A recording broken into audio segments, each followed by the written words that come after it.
Namaskar. Hello and welcome to P Guru's channel. I'm your host Sree Iyer. Joining me today is Shekhar Iyer as we take a look at the politics in India, the upcoming Delhi elections, the extradition, as well as the rise of Yogi. Let's welcome Shekhar Iyer. Shekhar ji, namaskar and welcome to P Guru's channel. How are you, sir?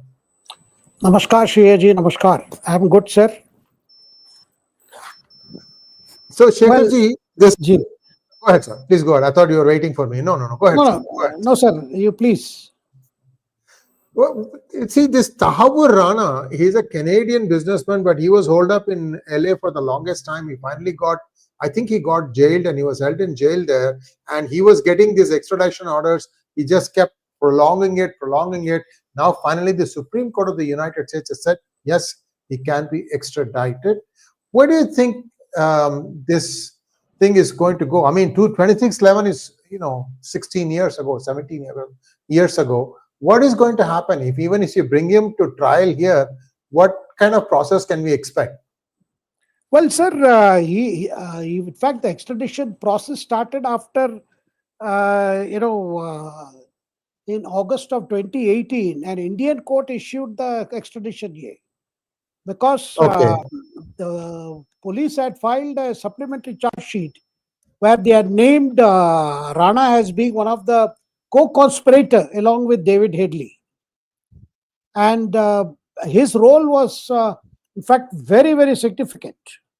Sir, 2611 attack is which completely shook India, even the rest of the world. More than 166 people died. And among that 166 people, I'm recalling this death figures to know the gravity of the that particular incident. It was no less than 9/11. 166 people died, including 6 Americans. 10 terrorists entered Mumbai from the sea. And for 60 hours, they created havoc and mayhem in Mumbai. So one can see that after so many years, and this is the first development after President Trump has taken over. Of course, this has nothing to do with the Trump administration because he lost before the US Supreme Court after several appeals. And the big thing is we need to understand what is the significance. Why is it big win?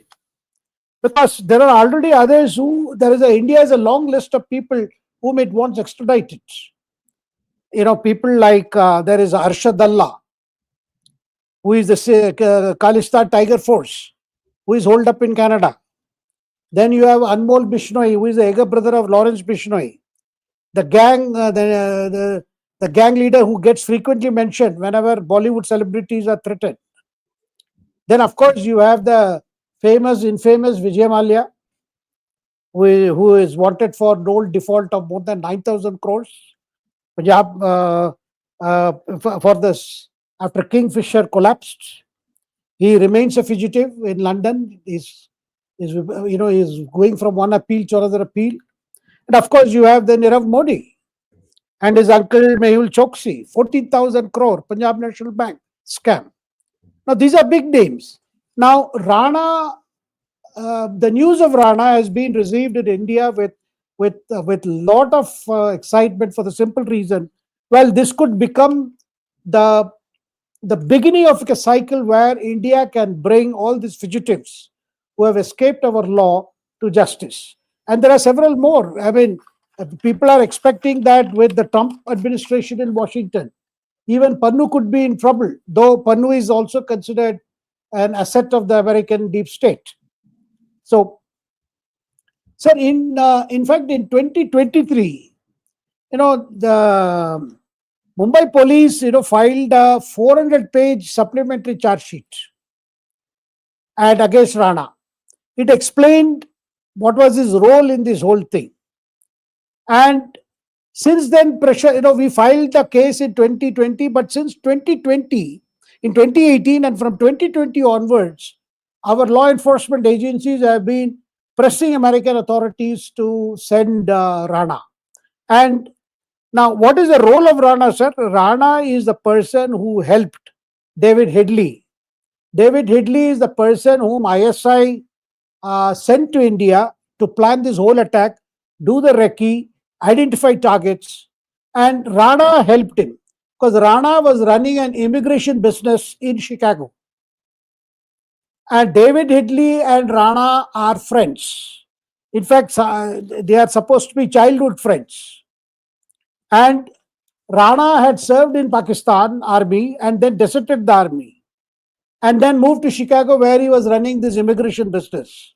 And what the Mumbai police put it in the document was that Rana met Headley several times and Headley sought Rana's help to come to Mumbai on the pretext of managing Rana's immigration business. And Rana organized his visa, saw to it that he had a 5-year multiple entry visa. And that is how David Headley came here, did the recce. And after that, just before the ISI planned the attack, David Headley left India. Now, Rana, David Headley, and there is one Major Iqbal of the ISI, Pakistan Inter-Service Intelligence, who are considered actually co-conspirators of this horrible attack on Mumbai. Now,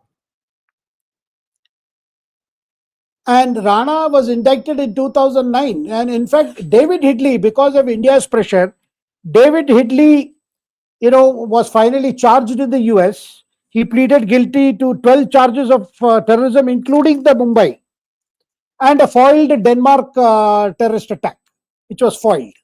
Now, in Rana's case, Rana escaped being indicted for the Mumbai attack.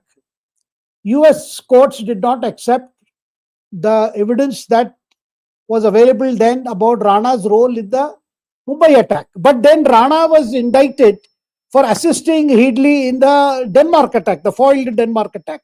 And that is how Rana got caught in America. And currently, David Headley is also in jail because David Headley pleaded guilty and he was sent to jail. And Rana was indicted by a US District Court for providing the logistic support to David Headley for that foiled Denmark attack. Now, in India's case also, the Mumbai attack case also the same thing, that Rana provided the logistic support. Now, as I mentioned, in August of 2018, the Indian court sent an extradition request, and but by the time the request went there, Rana had managed to get released from prison during COVID period, saying that, on compassionate grounds, he could not be in jail when there was widespread of the disease. So, but on India's request, Rana was again arrested again. Now, this is one good case, Shree Iyer, because this is one good case where people like David Headley, who are actually operatives for ISI, who convinced Rana to join in the whole game and to plan out the Lashkar attacks in coordination with the ISI. Now, why did Rana help Headley?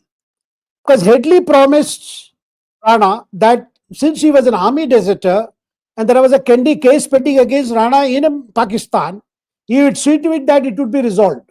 Because Rana had deserted the Pakistan army and ran away to Chicago to start the immigration business.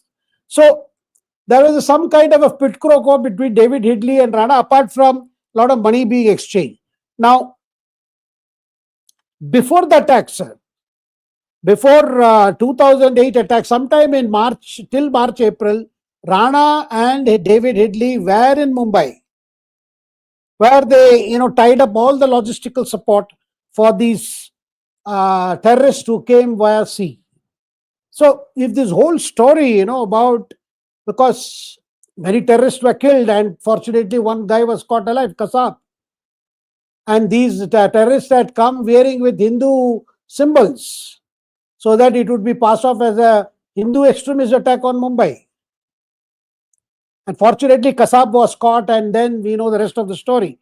But to get somebody who was an original co-conspirator is seen as a very big victory for India. Sree Iyerji.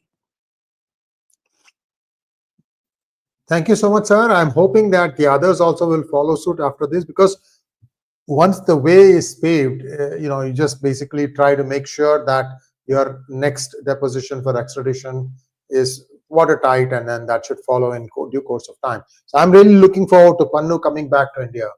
Shekharji, the guy has made too much noise, too much problems, too much headache. AAP party, now basically AAP versus Congress, each one is taking pot shots at the other. What is Congress's game strategy? I mean, they still I don't think they are going to get 10% even. What are your thoughts, sir? Exactly, sir.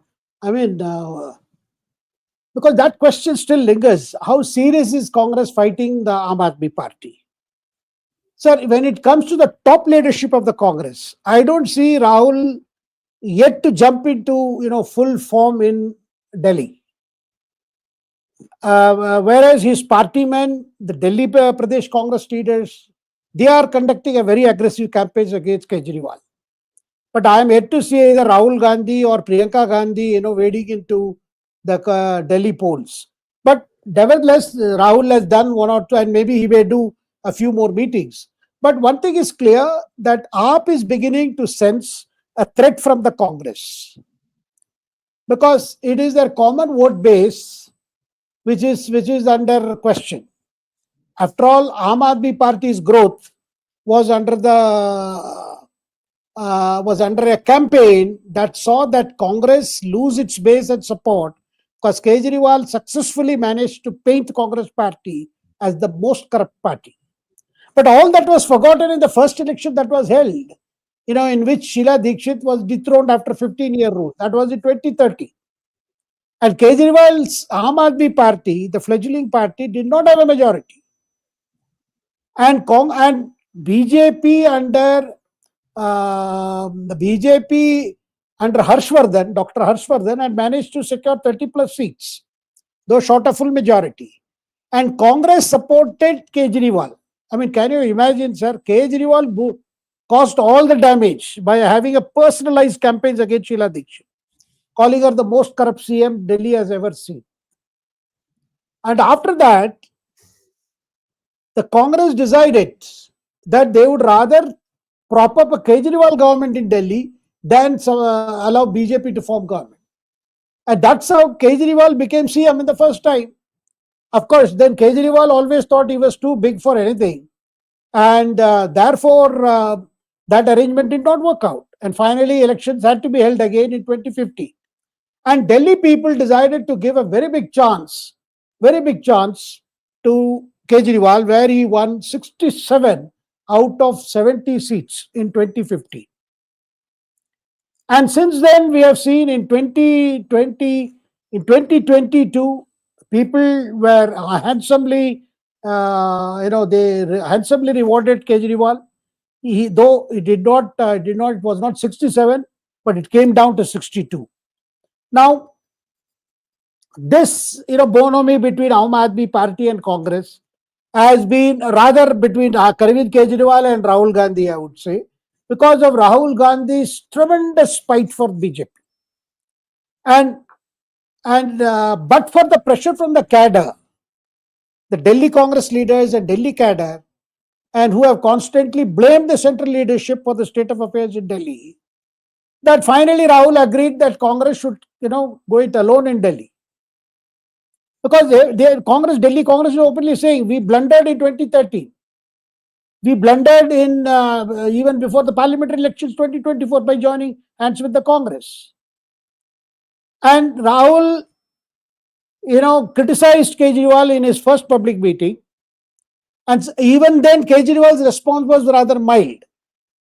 He said that Rahul Gandhi is saying whatever he is saying to save his party. But today, Aam Aadmi Party came out with a poster in which they listed all the dishonest people from Prime Minister Modi onwards. And where in that list, Rahul Gandhi is also featured. Now, as this poster says, that Kejriwal ki imandari, his honesty is unmatched. And there are a list of people. And because Kejriwal's honesty in sabke liye bhari padegi. And who are the people? From Modi onwards to Amit Shah to Rahul Gandhi, even Yogi, then 𝗥𝗘𝗙𝗧, BJP, Delhi BJP chief, Anurag Thakur, Pravesh Verma, and Ajay Makin, Sandeep Dixit, Ramesh Bidri, all, I mean, this Kejriwal has put Rahul in the company of the people he hates the most, and also called him a dishonest, which in a way revives the old Congress, old Aam Aadmi Party Congress, Aam Aadmi Party's campaign against Congress. That is how Congress was diminished. Of course, everybody says Congress cannot win even a single seat. And just few months ago, sir, look at this picture. Just few months ago, how they were, all the opposition leaders were giving importance to Kejriwal, including the Congress leaders. And the parliamentary elections, we saw there were 1 or 2 joint campaigns also by Rahul Gandhi and Kejriwal. But then BJP won all 7 seats from Delhi. Then it dawned on them that they had made a huge mistake by contesting together.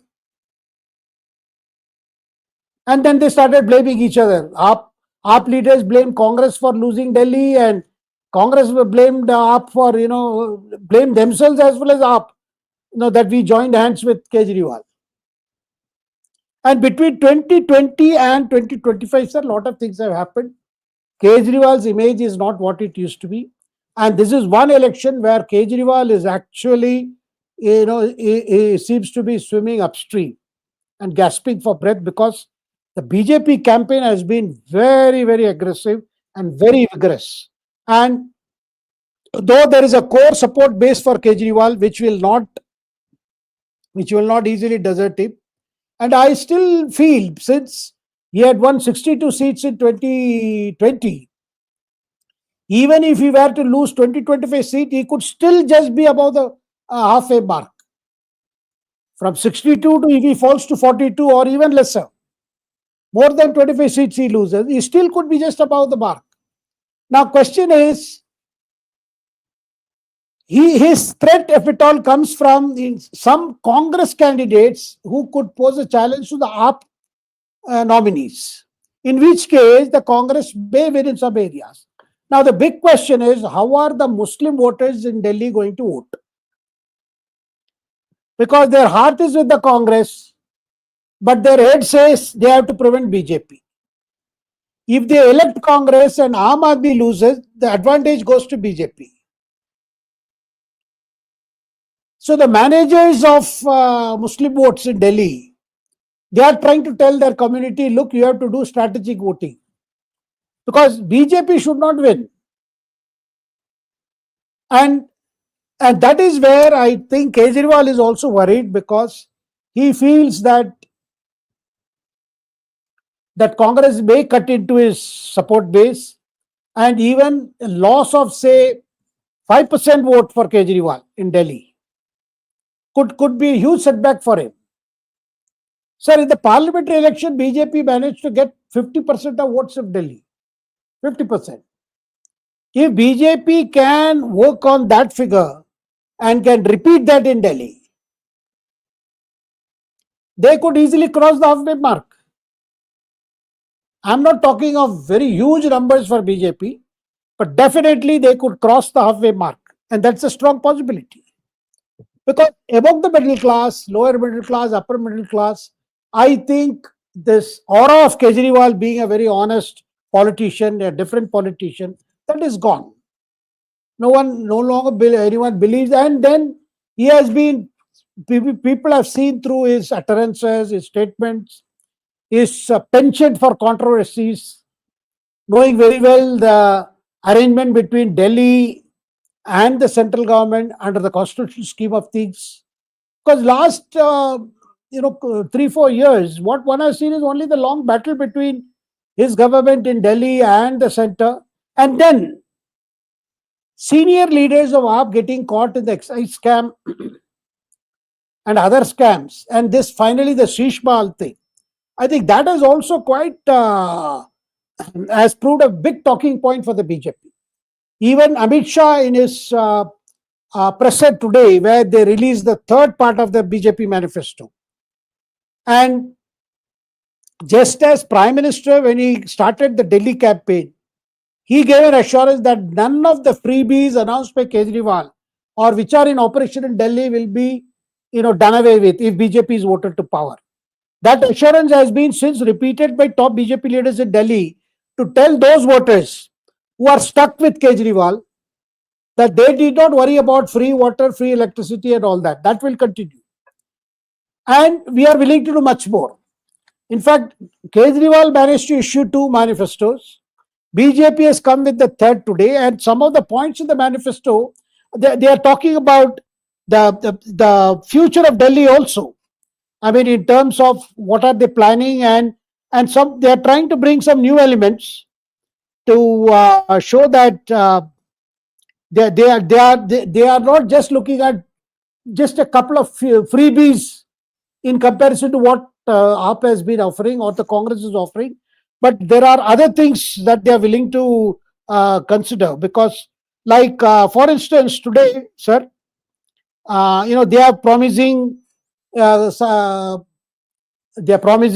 welfare board for workers, and they are promising 20 lakh self-employment opportunities. These are some of the promises.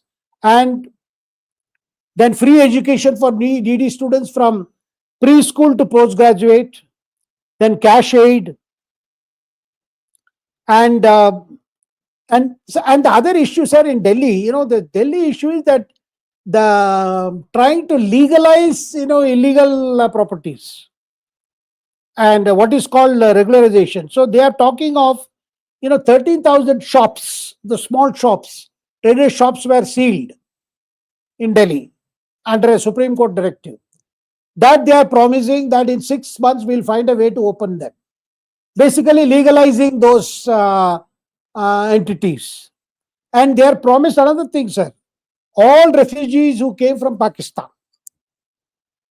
and who are living in colonies, whether authorized or unauthorized colonies, on lease, they will be given ownership of the property.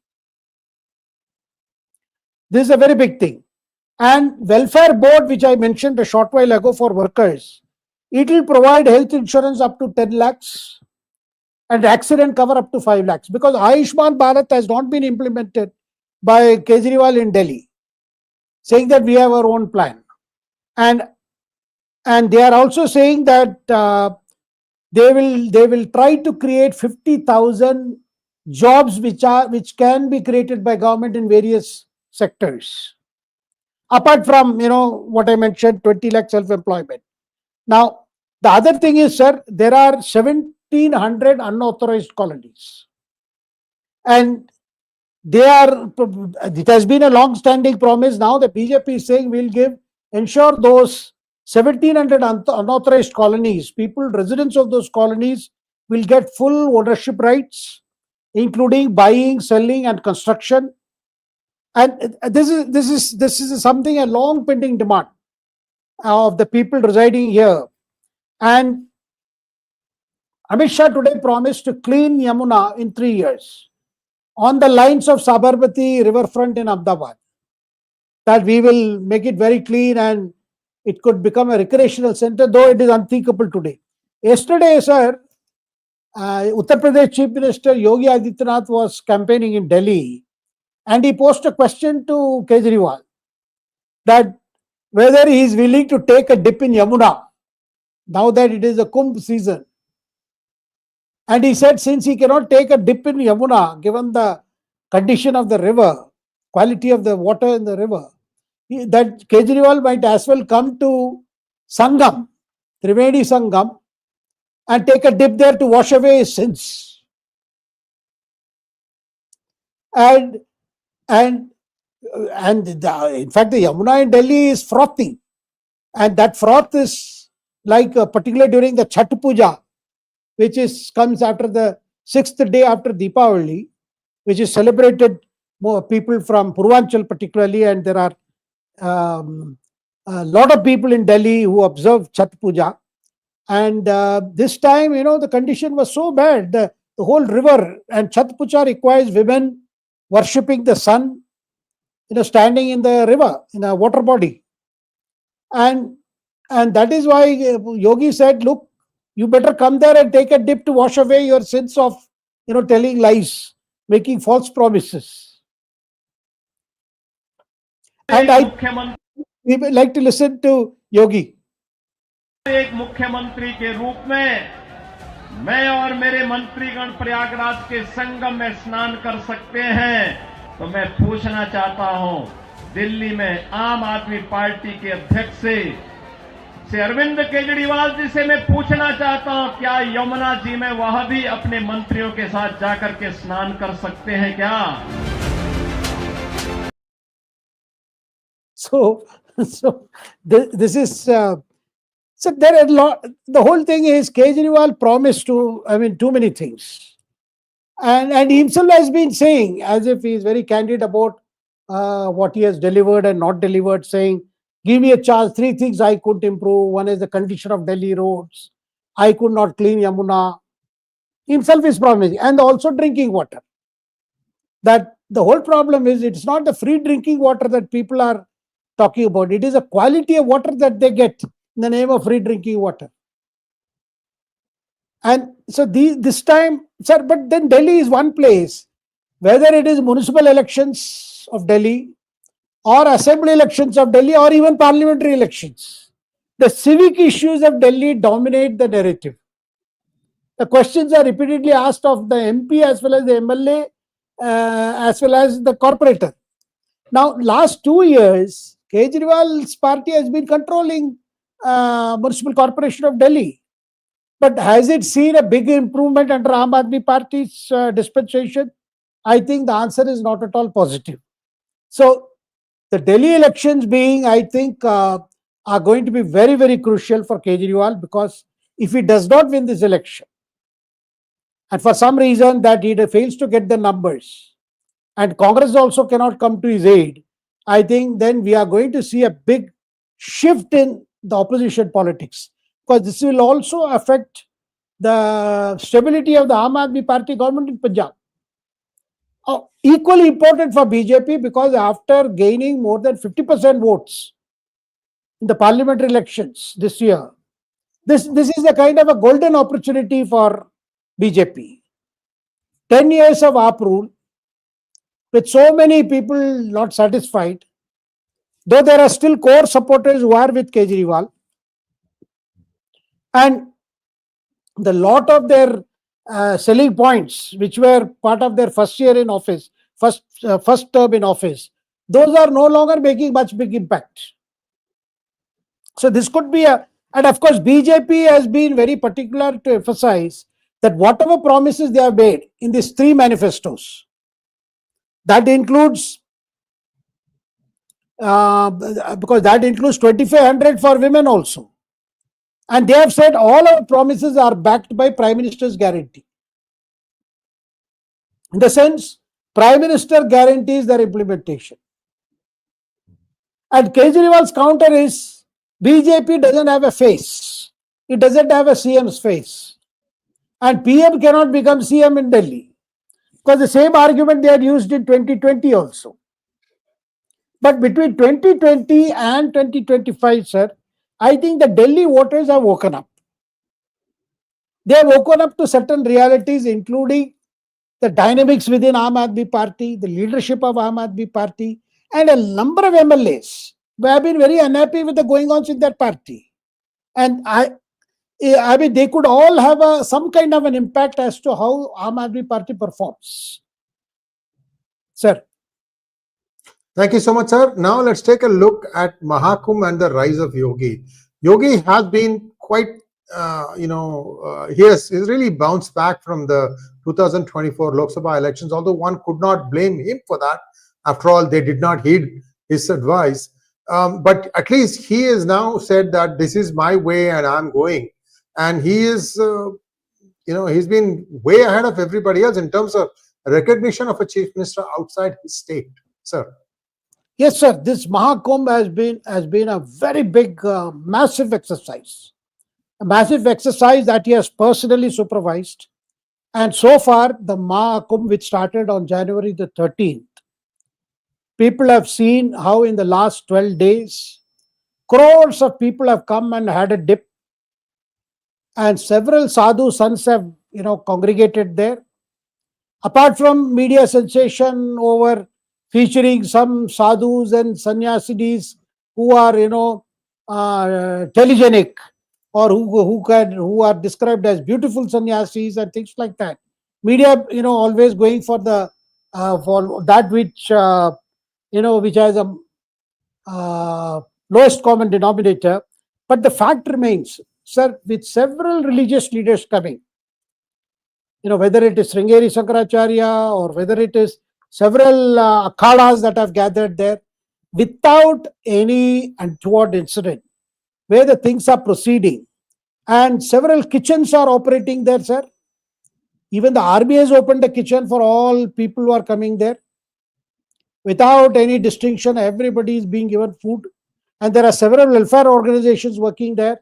Security has been very tight, because that was one concern, that there should be no incident, nothing should mar this Kumbh, which is a MahaKumbh.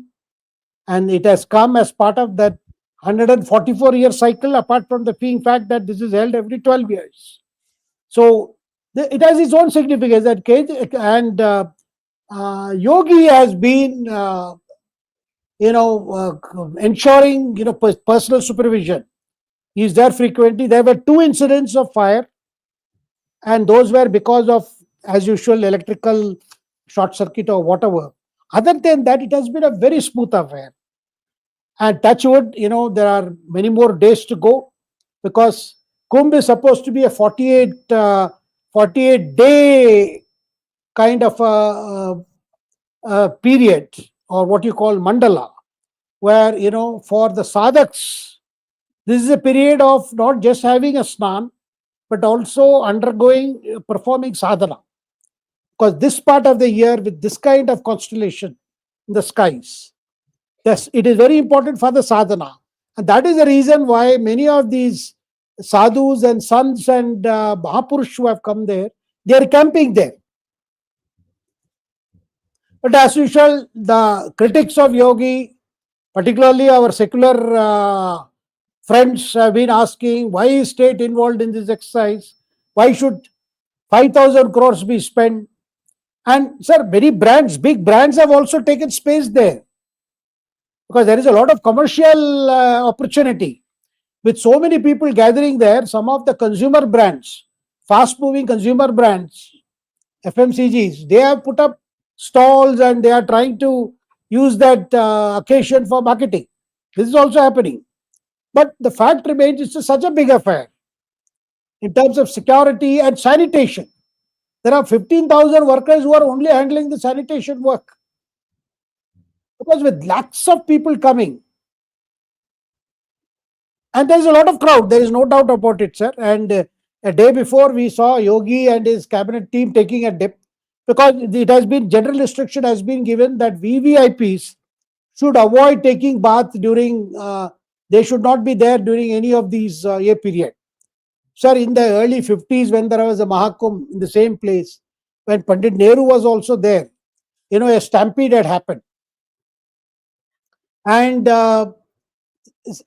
many people were killed. And that became an issue that got debated in Parliament also, sir. Sir, it's Shahi Snan, what you're mentioning, and the number of people that died is estimated to be around 3,000. 3,000, sir. And they just covered it up because they didn't want, because Jawaharlal Nehru himself had gone there to, take a dip in Kumbh, and people are sitting on electric poles, and the electric poles came down. They got electrocuted. Horrible things happened, sir. We have a session with I'm trying to remember, Mishraji, Anupam Mishraji. We have a session with Anupam Mishraji in Hindi on this. It was released yesterday, viewers. If you want to know more about that incident, please do watch that video. Over to you, sir. Yes, sir. So that experiences, past experiences, and subsequently there have been some episodes of Stampede and taking to, in fact, there was one a few years ago also. So those have been, the lessons have been learned from that, particularly crowd management. And today, people are surprised that so many people can gather there and in a very disciplined manner can take their snan, because there are three aspects of this Kumbh Mela, sir. And because the three dimensions of Kumbh is that it is snan, dhan, and gyan. I mean, you take a dip, and water has a purifying effect. The energy, basically, it is re-energizing yourself. Then, of course, after that, it is dhan, charity. A lot of charity is to be done. And then you have to interact with sadhus and sun to get a lot of knowledge relating to the spiritual rich heritage of this country. So this is the process, and that is why people say that if you are going there, do not go for a day or two, at least stay for 3 days. Though the whole cycle is 48-day cycle, which sadhus and sons are observing for their sadhana. So definitely, Yogi sir, coming to the question now, if everything goes well, because the other big day is going to be Mauna Amavasya, which is going to be another great day for Snan. Many more people are expected on that day. And there are several days which are listed as Shahi Snan. Now, if everything goes without a hitch, once the Kumbh ends and tents are folded up and Prayagraj returns to its normal life, I think people are going to talk about this Kumbh in terms of arrangement. They are going to talk in terms of the whole smoothness that was ensured for all devotees, for people who came there, and for the security arrangements. It is going to be a feather in Yogi's cap, no doubt about it. And Yogi has been, arguing why, whether it is issues like Sambal, why there should not be an attempt to seek justice for all that has happened in the past when it came to Hindu religious sites. He has been openly talking about it, and he is willing to take an independent line on that, and that has been attracting a lot of support. And at times he is seen as, or even at odds with other central BJP leaders who may want to pursue a more moderate line. But Yogi has been maintaining that it is time we look at our history, and wherever possible we should try to correct the previous wrongs. Though the other question is, how long can you go back previously? That is why RSS chief, RSS Sarsanchalak Mohan Bhagwat also mentioned this, and where he also said, look, let us not be looking for a shivling everywhere.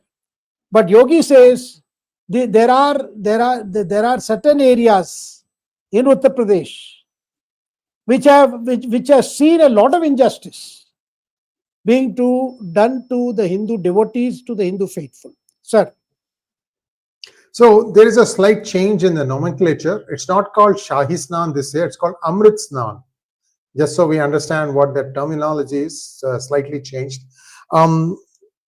One thing that I'm also seeing is that when they go and start looking at various mosques and masjids who have been engaging in unruly behavior, whether it's stone pelting or something of that nature, now more things are being unearthed. So there was one light machine gun in a mosque, LMG. I don't know what to say. I mean, I'm told that 6 mullahs have been arrested, but what are you having in a mosque?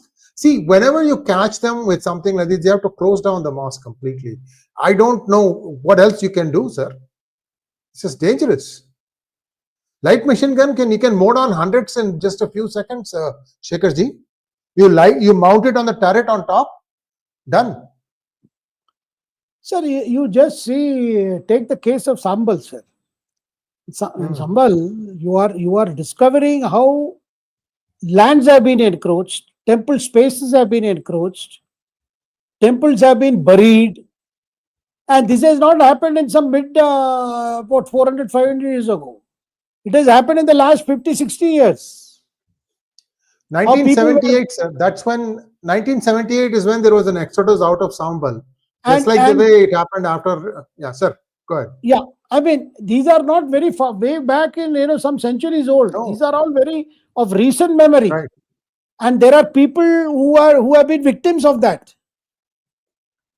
And they have been bearing it in silence because of the political undercurrents there till Yogi came to office.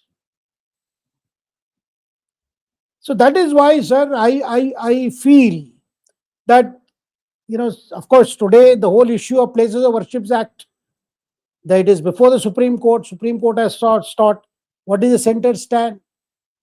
Of course, Sambal is a case where it is not covered under that because this is under archaeological survey.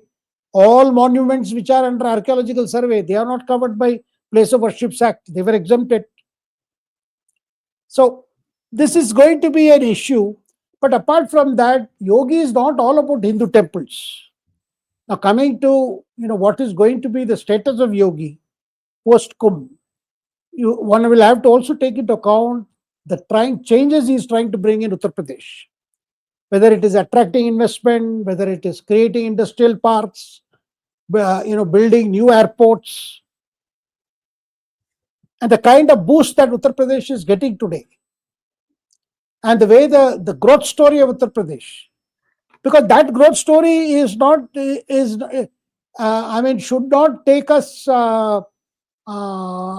We should not be looking at the temples issue, and that should not take us. That temple issue should not take our focus away from the larger things that are happening in Uttar Pradesh. How improvement in law and order has resulted in more and more businesses willing to invest in Uttar Pradesh. So these are the things, and this time Yogi did not travel to Davos. In fact, his officers were in Davos because Yogi has been focusing on the management of Kumbh. Sir. Thank you so much, sir. Now let's take a few questions, please. Thank you, Nagaraj Kota, for becoming a YouTube member. Magnet Rangaji wants to know, Namaskaram, any idea if the Congress contestants are looking forward to RaGa campaigning? Surely AAP and BJP are looking forward. That's true.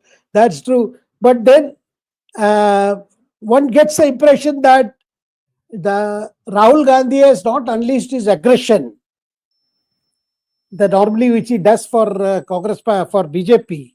He's yet to do it. He did address a couple of meetings. So people are expecting, at least in the final phases, both Rahul Gandhi and Priyanka Gandhi would actually campaign for their candidates, who are no doubt working hard. Sir, for Delhi Congress leaders, it's actually a battle to save their lives. Now, after a long time, the party has come to life. And their only fear is their central leaders like Rahul Gandhi will not ditch them. Because this is otherwise, there is no way they can rebuild Congress. And Rahul by now should have woken up, because after all, the other so-called Hindi aligned partners, they are all supporting Kejriwal. Whether it is Mamata Banerjee, whether it is Sharad Pawar, whether it is Akhilesh Yadav. Not that they have a big say among voters of Delhi, but in terms of moral support, they are willing to support Kejriwal, not Rahul Gandhi. Because a revival of the Congress is also a threat to them. Just as a revival of Congress in Delhi is going to affect Aam Aadmi Party. Sir.